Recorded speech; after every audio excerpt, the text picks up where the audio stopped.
Hello everyone, welcome to Toyeen Talks. Wow. How are you doing? Anyway, checking koko kin now. Ẹ̀yin èèyàn gidi, èèyàn pàtàkì. Thank you all for watching.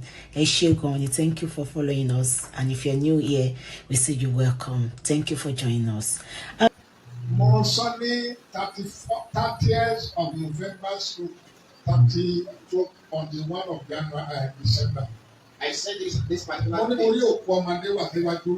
I saw the death of our children. And I was not searching for them, so we are praying about number 2. Secondly, I said there is a great and before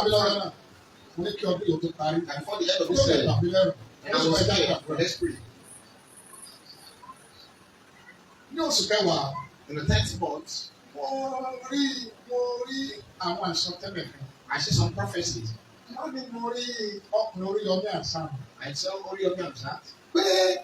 And the God, they went to go and make meeting to judge him. That tell him the problem is before him. What happened at Naomi even they attacked him. It is for them. And he still told the problem that fight with him.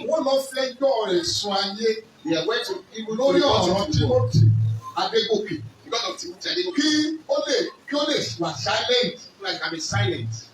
I don't know him. The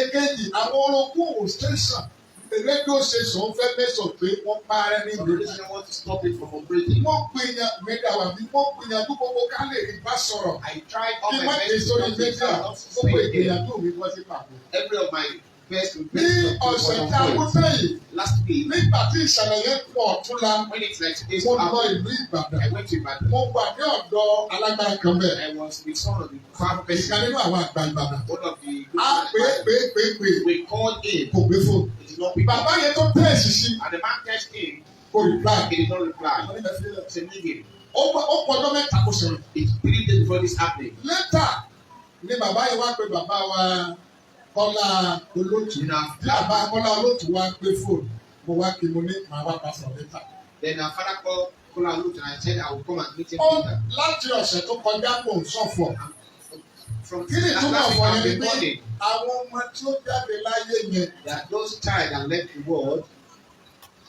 Ọmọ Ọlọ́run ni gbogbo wọn. They are unto of God. Ọmọ Kìrìsìtẹ́nì wà ń bẹ. They are Christians. Ọmọ pásọ̀ bẹ́ẹ̀ mẹ́. They are pastors. Ọmọ àfà bẹ́ẹ̀ They mẹ́. are the Muslim child here. Ọjọ́ kan láti bí wọn bá ṣe. And they were going to the pastor. Àwọn kan dìde. Some people rise. Wọ́n sọ̀rọ̀ sí wọn. They were talking. Àti ìyàwó ọba àná.